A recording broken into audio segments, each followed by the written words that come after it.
Entonces, bueno, para comenzar, primero quiero hablarles acerca de lo que es la salud mental. La salud mental es el sustento que ayuda a los seres humanos a pensar, sentir, aprender, trabajar, entablar relaciones significativas y contribuir a las comunidades del mundo. La salud mental es una parte intrínseca de la salud de cada persona y es la base sobre la que se conforman comunidades y naciones sanas. La salud mental, por lo tanto, es algo que debe protegerse y promoverse. El número de niños y adolescentes que sufren de algún trastorno mental y que tienen algún problema de salud mental se ve que cada año está en aumento. En el siguiente gráfico elaborado por la UNICEF, vemos a la mano izquierda la cantidad de niños y adolescentes entre 10 y 14 años que tienen algún problema de salud mental. Y si pueden observar en el color azul oscuro, tenemos que 44 millones de varones entre 10 y 14 años tienen algún problema de salud mental y 34 millones de mujeres. Y a la mano derecha tenemos el grupo entre 15 y 19 años. Y del mismo modo, son 44 millones de varones con problemas de salud mental en este grupo de edad y 41 millones de mujeres. Si hacemos un cálculo aproximado, estamos hablando de más de 150 millones de adolescentes que tienen algún problema de salud mental a nivel mundial. Y esto solo corresponde al año 2019. Esta cifra, como les comenté inicialmente, se está incrementando cada año. A continuación, vamos a ver de estos 150 millones de niños y adolescentes que tienen algún problema de salud mental que les acabo de comentar, vamos a ver cómo se clasifican, ¿no? O qué tipo de alteraciones presentan, ¿no? Y se ve que la más frecuente es la ansiedad y depresión, que representa casi el 43%. Eso quiere decir que entre 10 y 19 años, de esos 150 millones que les comenté, casi el 43% tiene un problema de ansiedad y depresión. Y es por eso que es tan relevante tratar este tema, conocerlo, identificar los síntomas y darles un tratamiento oportuno para que este problema de salud mental no se prolongue a lo largo del tiempo. Entonces vamos a ver qué es la depresión. La depresión es un trastorno mental que se caracteriza por una tristeza persistente y pérdida de interés en las actividades cotidianas. Este ánimo triste, esa tristeza tiene que tener una duración mínima de 2 semanas para que se considere como un cuadro depresivo y va a dificultar el desempeño en el estudio, trabajo y la capacidad para afrontar la vida diaria. Esta definición es una definición general, tanto para niños, adolescentes y adultos, y ha sido dada por la Organización Mundial de la Salud en el año 2016. Los trastornos mentales en realidad pueden aparecer a cualquier edad, niños, adolescentes, adultos mayores. Y no importa la condición económica, social, cultural, es un problema que va a afectar, como les dije, a cualquier grupo etario, a cualquier edad, y que puede tener consecuencias serias si es que no se atiende a tiempo. Sigamos.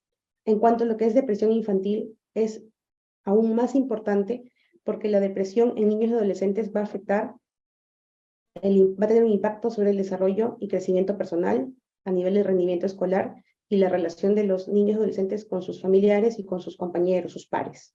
Entonces, la relevancia es aún mayor porque influye, como afecta desde edades tan tempranas, puede influir en su desenvolvimiento final y en su vida adulta a largo plazo.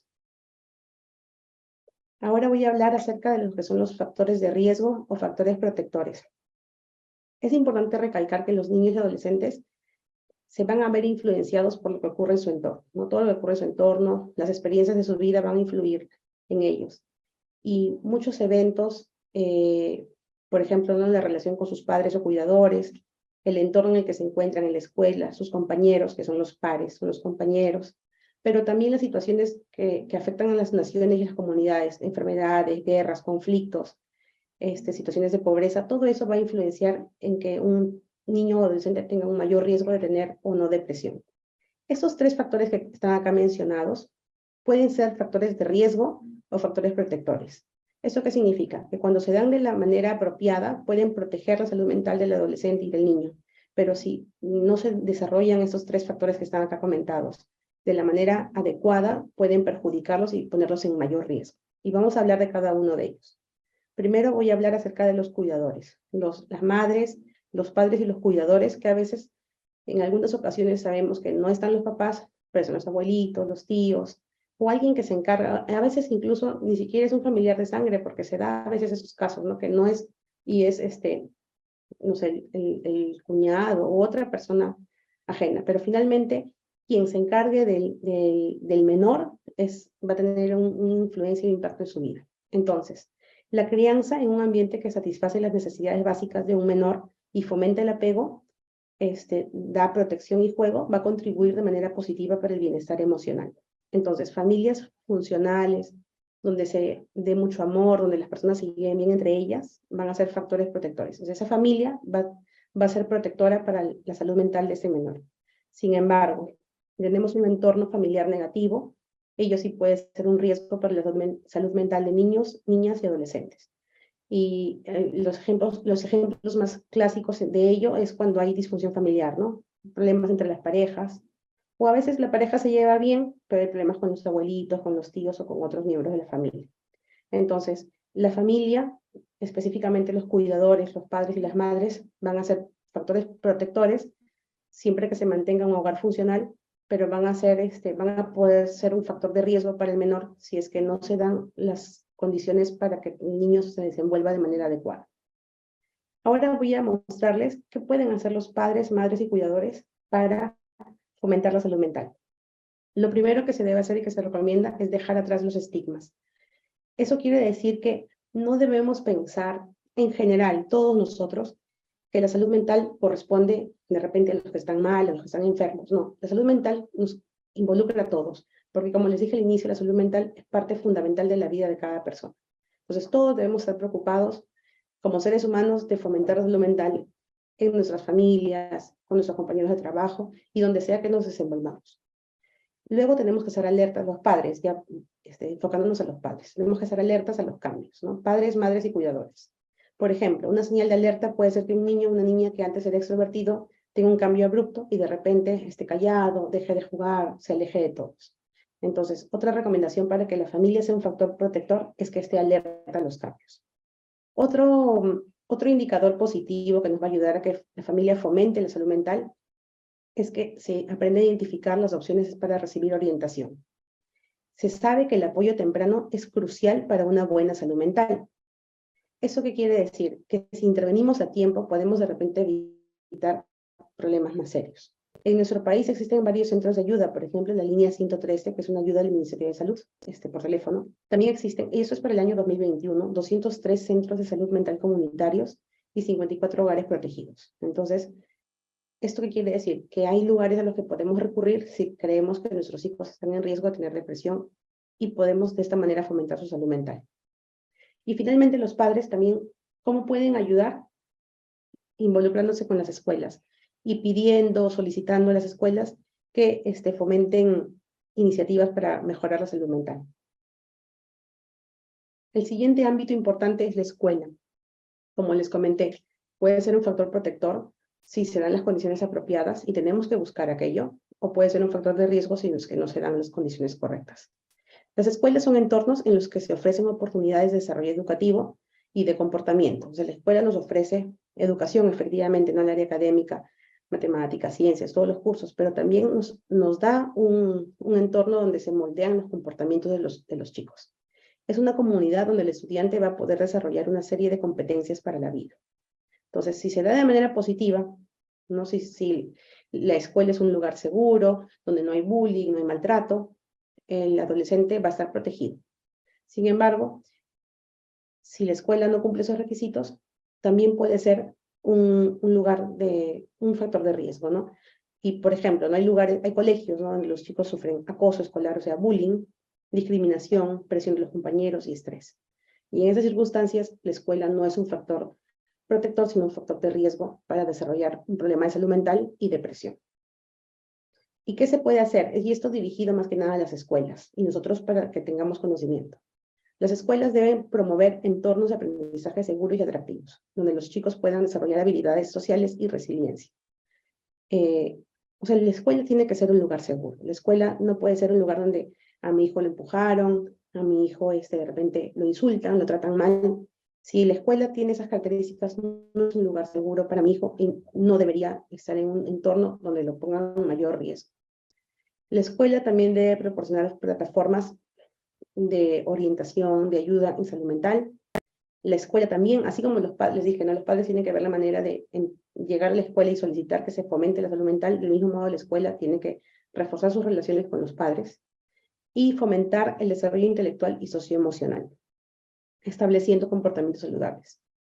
Nuevamente, ¿no? La escuela, si bien es cierto que nos debe dar la parte intelectual, conocimientos, aprendizaje, también debe enseñarnos cómo regular conductas, cómo deben comportarse los chicos de manera correcta para que se puedan tratar bien entre ellos y de esa manera fomentar una buena salud mental.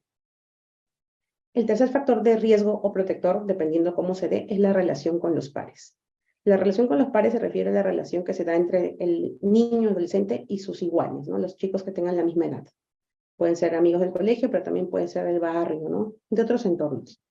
Entonces, los pares son principalmente importantes en la adolescencia, es donde tienen mayor relevancia. Proporcionan un sentido de identidad más allá de los muros de la vida familiar, porque hacen que el adolescente sepa quién es, ¿no? A qué grupo pertenece. La asociación con otros compañeros sirve como un soporte en la adolescencia y puede ser útil para que se compartan experiencias y estilos de vida entre ellos. O sea, los pares pueden dar un sentido de identidad positiva, nos puede ayudar a regular emociones, a regular conductas y aprendizajes, porque los amigos nos cuentan sus experiencias y eso nos da también pues, un aprendizaje, ¿no? Personal. Entonces, puede ser positivo si se da de esta manera, ¿no? Pero los pares también pueden ser negativos y pueden ser un factor de riesgo si hay conductas no saludables, como por ejemplo el consumo de alcohol, de drogas, chicos que no entran al colegio, ¿no? Y que presionan a nuestros hijos para que tampoco entren, para que se escapen de las clases. Entonces, en esos casos, donde hay conductas negativas, pues definitivamente no van a ser factores protectores, sino factores de riesgo. ¿Y qué es lo que se puede hacer para fomentar una buena relación con los pares? Bueno, los pares ayudan a los adolescentes a navegar por las redes sociales, no solamente por las redes sociales virtuales, sino también las reales, ¿no? En donde se encuentran entre ellos, van a una reunión, van a una fiesta y les dan un soporte social. Y les ayudan, los compañeros, los pares, ayudan a los adolescentes a comprender su papel en relación con las comunidades, les ayudan a saber a dónde pertenecen, les dan identidad. También los compañeros, cuando son apropiados, ¿no? Ayudan a adaptarse a la escuela secundaria. Un adolescente que esté solo en el recreo tiene mayor riesgo que aquel adolescente que tiene con quién pasar el recreo, que si hacen un grupo de trabajo, lo invitan, lo llaman, está más protegido que aquel adolescente que no. Entonces, los pares, si se dan de manera positiva, van a permitir que el adolescente se integre y forme parte de un grupo, ¿no? Y se ha visto que los adolescentes con amistades cercanas reportan mayores niveles de felicidad y un sentido más fuerte de autoestima. O sea, finalmente, tener amistades cercanas positivas siempre va a dar buenos resultados. Entonces, esos eran los 3 factores de riesgo o protectores dependiendo de cómo se den en la vida de nuestros hijos. Y por eso es importante fomentarlos de manera positiva. Ahora voy a hablarles acerca de los síntomas de la depresión. Miren, la depresión en general se va a manifestar de acuerdo a la edad, ¿no? De acuerdo a la edad los síntomas van a ser distintos. Pero en términos generales podemos comentar los que están en este dibujo, ¿no? El estado de ánimo triste, la falta de interés en actividades, falta de atención, problemas de sueño, baja autoestima, cansancio, alteraciones en el apetito, y sí se pueden dar también ideas de muerte o ideas suicidas, ¿no? Entonces son los síntomas generales. Pero vamos a verlos ahora clasificados por las edades, porque es diferente encontrar una depresión en un niño pequeño que en un adolescente.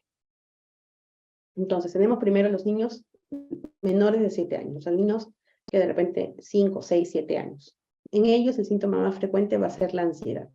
O sea, más que verlos tristes, los vamos a ver nerviosos, ansiosos, preocupados.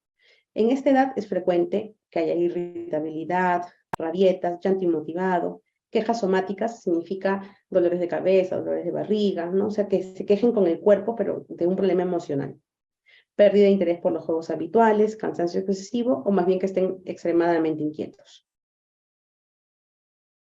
Otro punto importante en esta edad es que los niños con depresión los menores de 7 años pueden presentar problemas para alcanzar su peso óptimo y también que tengan problemas en lo que es el desarrollo psicomotor, ¿no? O sea, que no logren los hitos de desarrollo que corresponden a su edad. Y en niños pequeños también podemos encontrar que tengan trastornos de ansiedad, fobias escolares, esos niños que lloran, que se desesperan porque no quieren ir al colegio, y trastornos de la eliminación. Los trastornos de la eliminación se refieren a los problemas para controlar los esfínteres, ¿no? Niños que se orinan en la cama o que manchan su ropita con heces porque no logran regular bien sus esfínteres, ¿no? Entonces, estos síntomas también se pueden encontrar en niños con depresión menores de 7 años. Ahora vamos a ver los síntomas de niños entre 7 y 11 años. Síntomas de depresión entre 7 y 11 años. En estas edades, ¿no?, que es la edad prácticamente de la primaria, vamos a encontrar 3 tipos de síntomas. El primero es la esfera afectiva y conductual. Entonces van a ser niños irritados, tristes, aburridos o que estén cansados. En cuanto a los síntomas cognitivos, o sea, la parte académica, estudiantil, vamos a encontrar baja autoestima, problemas para concentrarse, pobre rendimiento escolar y problemas en el colegio conductuales con los maestros, pero también con sus compañeritos. Y la última esfera es la de los síntomas somáticos, o sea, cómo el cuerpo manifiesta la depresión, ¿no? Y pueden ser dolores de cabeza, cefalea son dolores de cabeza, dolores abdominales, problemas en el control de los esfínteres, nuevamente, problemas de sueño, bajo peso para la edad y disminución o aumento del apetito. Entonces, esos son los síntomas que podemos encontrar en niños de 7 a 11 años. Síntomas emocionales, conductuales, pero también en el rendimiento escolar, que es la diferencia fundamental con el primer grupo, y los síntomas somáticos, que son los que acabamos de mencionar que vemos en esta lámina, ¿no? Dolores de cabeza, dolores físicos. Y los chicos más grandes y adolescentes. La depresión en la adolescencia ya es un poquito más similar a la del adulto, pero tiene también sus peculiaridades porque todavía el adolescente no es adulto. Entonces, si bien pueden presentar tristeza, desgano, también pueden encontrarse en esta edad conductas negativistas. Eso quiere decir desobediencia, rechazo a la autoridad. Conductas disociales significa no obedecer las normas, no cumplir las normas, usar alcohol, drogas, irritabilidad, inquietud, deseos de fugar de casa, aislamiento, y bueno, y los clásicos pensamientos que tienen los adolescentes, ¿no?, de autorreprocharse, que su autoimagen se ve deteriorada y que no tienen una buena autoestima. En la adolescencia también pueden haber pensamientos de suicidio, y eso es más frecuente en esa edad, más que en las edades previas, que podría haber, pero en la adolescencia ya es algo más claro y más frecuente.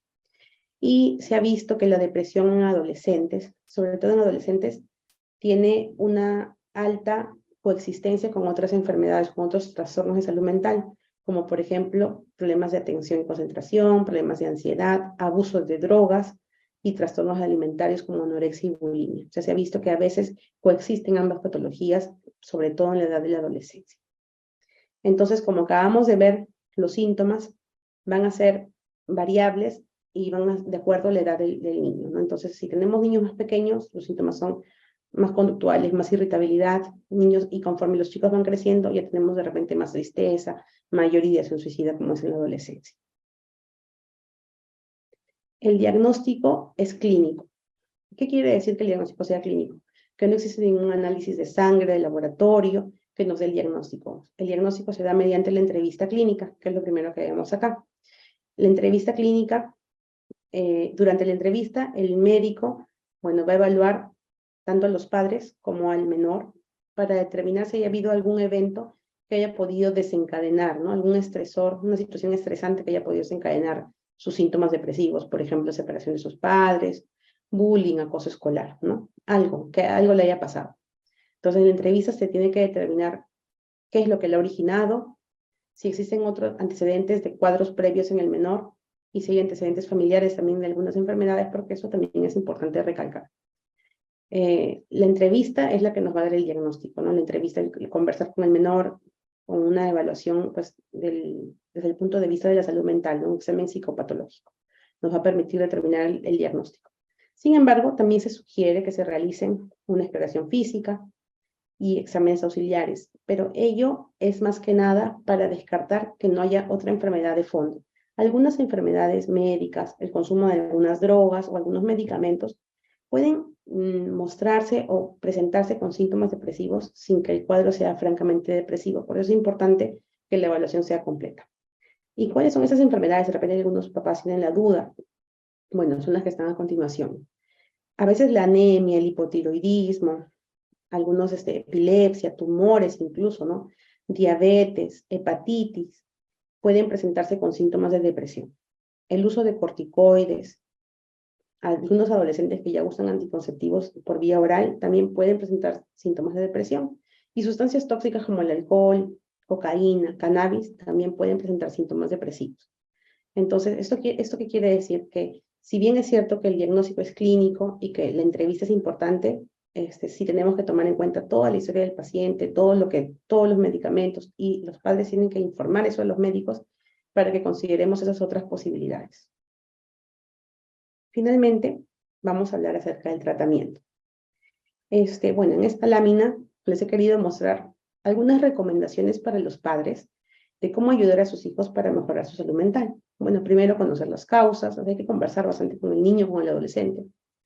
De repente matricularlo en clases de relajación, ayudarlo a mejorar su autoestima, su inteligencia emocional, ponerlo de repente en actividades que mejoren el estado de ánimo, de repente algún deporte, detectar pensamientos negativos, hay que ir siempre preguntando, y bueno, y algunas pautas que se deben seguir, ¿no? Que son prácticamente estas, ¿no? Que son las que los padres deben seguir, pero que también hay veces es necesario informar a la escuela y a los amigos para que también sepan cómo ayudar al adolescente, ¿no? Al amigo que está en problemas, ¿no? Y los profesores al alumno que está en problemas. Estas son medidas generales, pautas generales, pero a continuación les voy a mostrar un cuadro ya desde el punto de vista ya de médico profesional, qué es lo que se debe hacer, y los padres, bueno, que también tienen que tener conocimiento. Si tenemos un niño adolescente con el que sospechamos de depresión infanto-juvenil, lo primero que tenemos que determinar es si es una depresión leve sin signos de alarma o si es una depresión, puede ser leve, moderada o severa con signos de alarma. Acá lo importante son los signos de alarma. ¿Y cuáles son los signos de alarma? La presencia de ideas suicidas, que hayan conductas autolesivas. Esto significa que el adolescente se arañe o se corte, ¿no? en el antebrazo o en cualquier parte del cuerpo, ¿no? Comorbilidades graves significa, bueno, algunas otras enfermedades que tenga el niño y que sean serias, ¿no? De repente, una gastritis no es una enfermedad seria, pero hay enfermedades que sí afectan al niño adolescente que pueden ser más serias y que sumadas a la depresión ya significan un signo de alarma. Y los factores de riesgo, ¿no? Sí, por ejemplo, lo que les dije al inicio, ¿no? Familia, o sea, los padres, la escuela o los compañeros son factores de riesgo, no son factores protectores, entonces se considera como un signo de alarma. Entonces, si tenemos una depresión leve y no hay signos de alarma, y esto lo detecta un pediatra, la recomendación es que el pediatra lo siga por 2 semanas, dándole las pautas que les comenté hace un rato, ¿no? Que haga más deporte, relajación, conversar más con la familia y todo eso. Pero si hay una depresión, ya sea leve, moderada y severa, pero tenga cualquiera de estos signos de alarma, cualquiera de ellos, aunque sea uno, ya el niño o adolescente tiene que ser derivado a una atención especializada, o sea, con un psiquiatra y de preferencia un psiquiatra infantil. Ahora, el especialista tiene que determinar si el problema es leve o moderado y grave, ¿no? Moderado y grave. Si el problema es leve, se recomienda terapia psicológica por 8 a 12 semanas. Y si el problema es moderado o grave, se recomienda terapia psicológica y medicamentos, de todas maneras, porque estamos hablando de que la depresión ya no es algo leve, es moderada, grave, y que también tiene signos de alarma, ¿no? Porque está en esta rama de acá. Entonces, si tiene signos de alarma, sí va a requerir de todas maneras medicación. Si el problema es leve, lo que se sugiere y las terapias que han mostrado mayor evidencia son la terapia cognitivo-conductual, que es la que creo que la mayoría conoce, la terapia familiar y la terapia interpersonal, ¿no? Que a veces de repente no se trabajan mucho, pero la terapia familiar también es muy importante en los casos de depresión. Entonces, tenemos que en casos leves, terapia psicológica por 8 a 12 semanas, y si el caso es moderado grave, es una terapia psicológica y psicofármacos. Ojo que el tiempo de 8 a 12 semanas es un tiempo que nos damos para reevaluar, ¿no? No significa que a las 8 o 12 semanas el niño adolescente está de alta. Significa que después de ese tiempo se tiene que reevaluar y volver a ubicar dónde está nuestro paciente, ¿no? De repente sigue acá en leve, entonces un poquito más de tiempo, o de repente el problema se ha reagudizado, se ha empeorado, y de repente ya requiere tratamiento con medicamentos, ¿no? Porque en sí el tratamiento con medicamentos para una depresión se recomienda entre 6 meses a 1 año.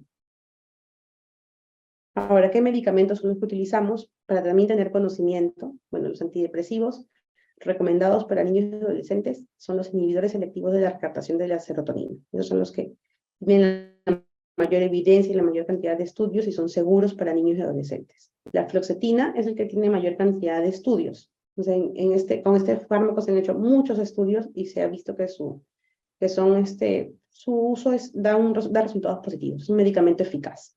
Pero también se ha visto que hay eficacia con sertralina y escitalopram. Bueno, entonces, para resumir, entonces, el tema que estamos tratando el día de hoy es la depresión infantil. Hemos hablado, bueno, primero qué es la salud mental, por qué es importante la salud mental, cómo afecta a nuestros niños y adolescentes a nivel mundial y cómo la depresión es una de las causas más relevantes. Este número está incrementándose año tras año y es importante que aprendamos por ello a identificarla, conociendo los síntomas y saber que existe un tratamiento. A continuación, y ya para finalizar, les voy a hablar de un caso que se dio en nuestro país, en el Perú. ¿Ya? Entonces, en este caso, había, bueno, una señora llamada Roxana recibió una llamada del colegio de su hijo, ¿no? Esto fue en el 2019. Y le dijeron que su hijo estaba debajo del escritorio llorando y diciendo que no quería seguir viviendo. La mamá no sabía nada, no se había dado cuenta que él estaba mal. Luego de este hecho, este niño que se llamaba André y su madre recibieron ayuda en el Centro de Salud Mental Comunitario de Caraballo. Y allí lo diagnosticaron con ansiedad y depresión, relacionados en parte por la separación de sus padres. Entonces sus padres se habían separado y este evento había desencadenado en este niño la depresión y la ansiedad, ante lo cual la mamá no se había dado cuenta. Los profesionales le recetaron un antidepresivo y lo derivaron a un tratamiento psicológico y psiquiátrico y recibió unas terapias. Al año después, ya Andrés se encontraba mejor, estaba culminando su tratamiento y experimentando cambios positivos. Es importante, ¿por qué les comento este caso? No es importante porque vemos que acá la escuela fue un factor positivo porque inmediatamente avisó a la mamá, o sea, contribuyó, ¿no? Contribuyó. La mamá también o sea, esa mamá fue un factor positivo también porque ella también, ¿no? Inmediatamente tomó cartas en el asunto y ayudó a que la salud mental de su hijo se pueda recuperar. Y el sistema sanitario del mismo modo, ¿no? En el Perú, actualmente, bueno, para el año 2021, hay 203 centros de salud mental comunitarios a los que se puede asistir si es que uno se encuentra en crisis o tiene algún problema. Y bueno, André es uno de los más de 160 millones de adolescentes que padecen de un trastorno mental diagnosticado alrededor del mundo. Como les comenté, ¿no? Son más de 150 millones de chicos que sufren de problemas de salud mental. Y ese niño André, que bueno, vive en nuestro país, vive en Lima, pudo ser ayudado, ¿no? Porque se pudo intervenir a tiempo. Y bueno, esto es todo lo que les quería comentar. Estas, bueno, son las bibliografías que se revisaron y les agradezco mucho su atención.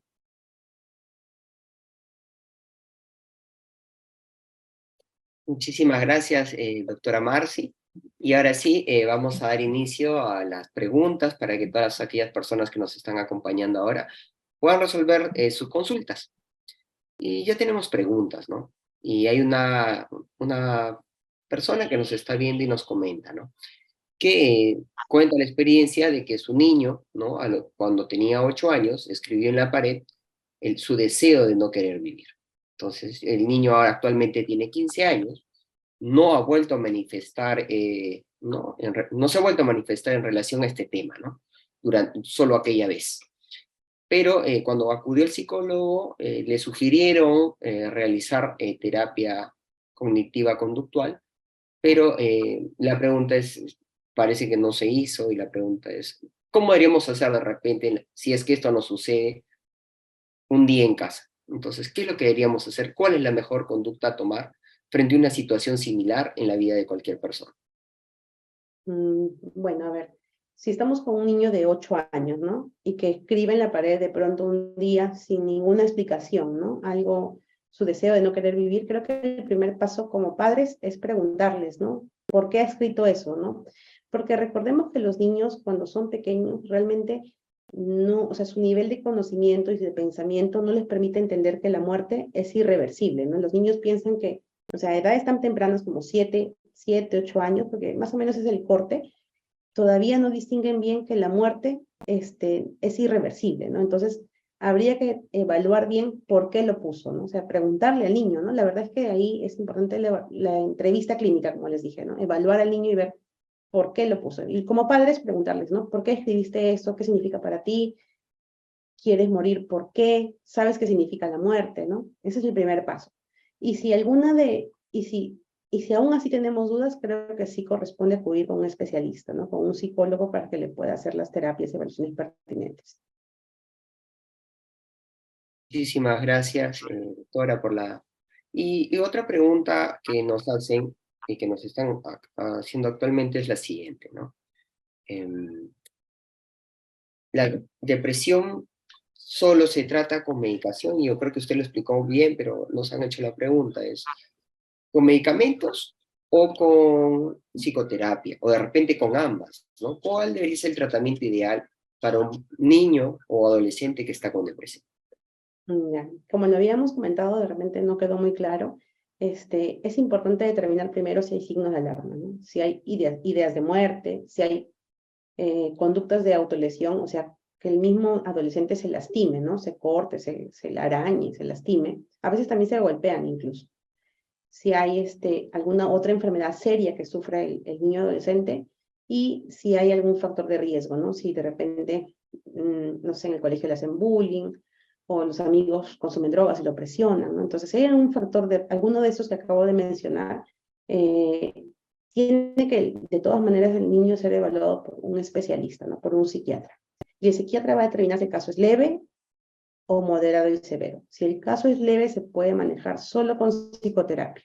Pero si el caso es moderado a severo, sí tiene que recibir ambas cosas, terapia y medicamentos.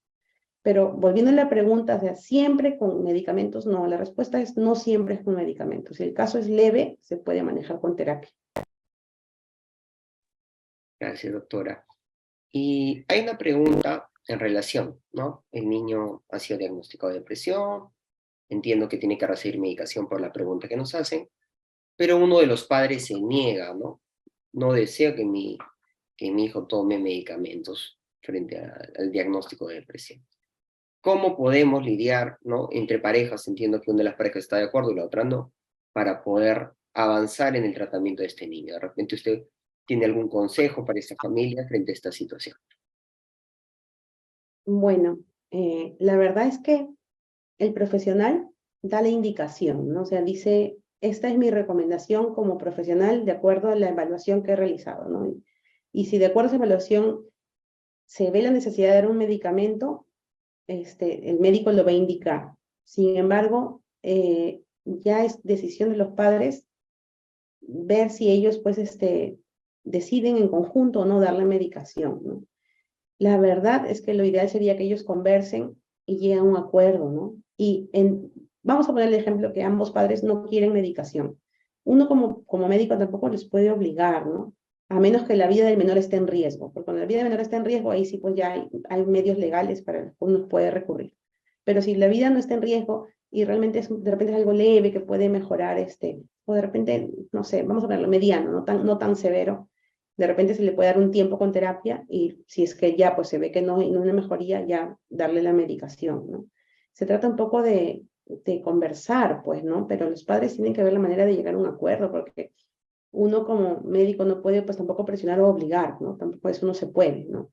Hay que respetar también la decisión porque finalmente es así, incluso muchas religiones, ¿no? Si no aceptan algo y ni aún así el médico les puede obligar, salvo la vida está en riesgo, ¿no? Entonces, la recomendación sería conversar con la pareja y no ver de repente por qué no quiere, ¿no? De repente tiene miedo a los efectos adversos. Muchos papás también piensan que a veces los medicamentos causan adicción, ¿no?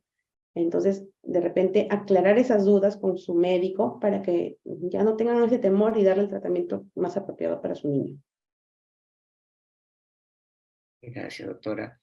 Y nos preguntan en relación a un niño con diagnóstico de depresión, si puede, y que tiene problemas de sueño, ¿no? Entiendo que no puede conciliar, no puede dormir, y la pregunta que nos hace, entiendo, de las madres, o padre, madre, entiendo, es si se le puede dar benzodiazepinas como se hace con los adultos, en el caso de un niño o adolescente. En realidad, las benzodiazepinas son medicamentos que no son de primera línea en niños y adolescentes. Entonces, de primera instancia, un niño que no puede dormir, toma una benzodiazepina, no se procede así. sí se pueden utilizar, o sea, no es que estén prohibidos, no es que sean malignos, ¿no? Los medicamentos, pero tienen un orden, ¿no? Y después de otras opciones de tratamiento. Lo primero que se recomienda es la higiene del sueño, o sea, hacer una rutina para el niño, de repente bañarlo con agüita de manzanilla, darle, ¿no? Darle, de repente, tecitos para relajar. La primera medida, ¿no? Higiene del sueño. Ya la siguiente medida, de repente, ya con medicamentos, pero no se usan benzodiazepinas. De acuerdo a la edad, se usan diferentes medicamentos. En niños pequeños se podría utilizar melatonina. En niños más grandecitos, ¿no? Otro tipo de medicamentos, pero no benzodiazepinas. Porque la benzodiazepina es un medicamento de tercera línea en niños y adolescentes. Entonces, de primera instancia, no estaría recomendado, pero en casos donde no duerme con nada más, bueno, podría utilizarse. Pero todo depende del caso, ¿no? No podemos, o sea, no podemos generalizar, ¿no? Gracias. Y nos pregunta una madre como consejo, ¿no? Tiene una niña de 12 años, que entiendo que ha recibido ya psicoterapia con 2 psicólogos, ¿no? O psicólogas, conozco, pero con dos profesionales de psicólogos. Y entiendo que, según el manifiesto de la niña, es que no le ha ayudado y se niega a ir, ¿no? Entiendo que tiene un diagnóstico, pero no desea ir a un tercero. Entonces, ¿cómo lidiar o cómo aconsejar o qué decirle a esta madre que nos consulta cómo manejar esta situación? De repente usted nos puede guiar con algún consejo. Bueno, de nuevo lo mismo, ¿no? Hablar con la niña y preguntarle por qué no quiere ir, o sea, qué es lo que no le gustó de su primero o segundo psicólogo, ¿no? Y de acuerdo a lo que nos diga, por ejemplo, si de repente la psicóloga o el psicólogo fue de repente muy estricto de repente, o muy, le dijo, no, pues no pienses así, ¿no? Porque a veces todos somos humanos, ¿no? Y podemos de repente reaccionar, ¿no? De alguna manera. Entonces, de repente hablar con el psicólogo para que de alguna manera module y sepa llegar mejor con nuestra niña antes de probar con un tercer profesional, ¿no? Porque ya o sea, algo tiene que estar pasando para que no se halle con ninguno, ¿no? Entonces, primero hay que indagar qué está pasando. A veces también los chicos no quieren ir porque no quieren mejorar, ¿no? Pero no porque lo hagan adrede, ¿no? Sino porque su misma depresión no los motiva a buscar algo que los haga sentir mejor, ¿no? Entonces, la recomendación sería, bueno, hablar con su hijo, ¿no? Hablar con el niño. Muchísimas gracias.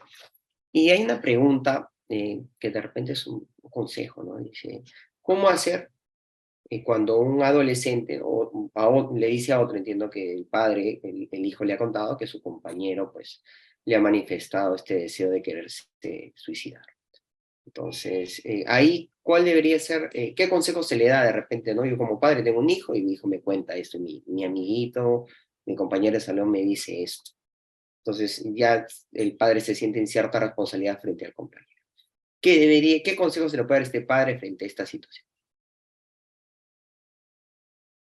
Bueno, eso es algo bastante serio, ¿no? Ya cuando tomamos conocimiento como adultos de que un menor quiere lastimarse, tenemos que ver la manera de que el otro padre se entere, ¿no? La primera opción sería hablar con mi hijo y decirle, bueno, habla con tu amiguito, trata de decirle que le cuente a sus papás, ¿no? Porque sí es un riesgo o sea, está en riesgo la vida de una persona, ¿no? Y si vemos que de repente, le podemos dar un día para eso, ¿no? Pero no se puede esperar mucho, la verdad. Si vemos que pasa un día y, bueno, ya el niño no lo hace, no comenta, es mejor intervenir porque después no hay vuelta atrás, ¿no? No hay vuelta atrás. Entonces, sí, con mucha delicadeza, cautela, sí, de repente ir con mi hijo y hablar con los padres, ¿no? Me ha contado esto. Ya los padres ya tomarán su decisión, ¿no? De qué es lo que tienen que hacer, pero están comunicados. Pero cuando la vida de alguien está en riesgo, sí uno tiene que intervenir, ¿no? Por mucho que de repente nos dé temor o pensemos que nos podemos meter en problemas. Gracias, doctora. Y nos hacen esta pregunta, y es, ¿no? Un niño de 6 años pierde a su madre, y la pregunta que nos hace es, ¿qué deberíamos hacer con este niño, ¿no? ¿Deberíamos llevarlo a un profesional de la salud? ¿A cuál profesional de la salud? Psiquiatra, psicólogo. Y por un tema de prevención, porque entendemos que es un golpe muy fuerte, y la preocupación, entiendo, del otro padre es, ¿qué hacemos? ¿Cómo afrontamos esta situación? ¿Lo llevo de manera preventiva? Espero que haga manifestaciones de síntomas. ¿Qué consejo se le puede dar de repente a este papá? Bueno, en realidad, cuando un uno toma conocimiento de que mamá o papá pueden tener una enfermedad, en realidad lo que se debe hacer es desde ese momento ya ir preparando al menor, ¿no? Porque la pérdida de un padre o madre es un golpe muy duro y siempre deja alguna huella, ¿no? Entonces, a veces, lamentablemente, pues en la vida hay enfermedades que ya sabemos cuál va a ser su fin, ¿no? Entonces, si ya tomamos conocimiento de que de repente alguien está enfermo, sí hay que ir preparando al menor, ¿no? Desde antes. Y si es algo abrupto, ¿no? Que uno no ha pensado, ¿no? Y ocurre, sí es mejor dar un apoyo psicológico inicialmente. Si no hay ningún síntoma, el niño aparentemente está bien, ¿no? Cuando está triste, llora, pero nada más, nada fuera de lo normal, sí hay que llevarlo a un psicólogo. Pero si vemos ya cualquier tipo de conducta, de repente que se aísla, de repente que ya no se ríe, o de repente que no lloró absolutamente nada, ¿no? Y ya son conductas que no son normales, ¿no? Porque lo normal es estar triste, llorar, pues, ¿no? Pero si ya las conductas dejan de estar dentro de lo que es lo esperable y salen de ese rango, es mejor ir ya a un psiquiatra, ¿no? Para que nos lo evalúe y determine si, bueno, va a tener un tratamiento solo psicológico o algún otro tipo de tratamiento. Muchísimas gracias, doctora Marcia, en verdad, muy agradecidos con usted por todo el apoyo que nos ha brindado y por todas las respuestas frente a las consultas y la excelente ponencia que nos ha brindado. No sé si quisiera dar unas últimas palabras o recomendaciones a todas las personas que nos están oyendo hoy. Bueno, agradezco, bueno, primero que estén acá presentes, que nos hayan podido escuchar y acompañar. De repente hay muchas cosas que quisiera decirles, pero son términos generales, ¿no? Porque cada caso es particular y de repente no habré podido llegar a todos, pero les agradezco su presencia. Una vez más reitero que la salud mental es algo que debemos cuidar desde que nuestros hijos nacen para que sean adultos felices, ¿no? Cuando puedan crecer. Y estemos alertas a estos signos de alarma que ya les he comentado, tratemos de fomentar ambientes saludables para ellos y para que finalmente todo nuestro país se vea beneficiado, porque chicos sanos, felices, hacen pues una nación sana y feliz también. Muchas gracias. Muchísimas gracias, doctora. Muchísimas gracias a todas las personas que nos han acompañado hoy y nos vemos para la siguiente charla de la próxima semana, que también toca un tema de depresión, pero esta vez en el adulto. Muchísimas gracias, doctora. Nos despedimos. Muy buenas noches a todos.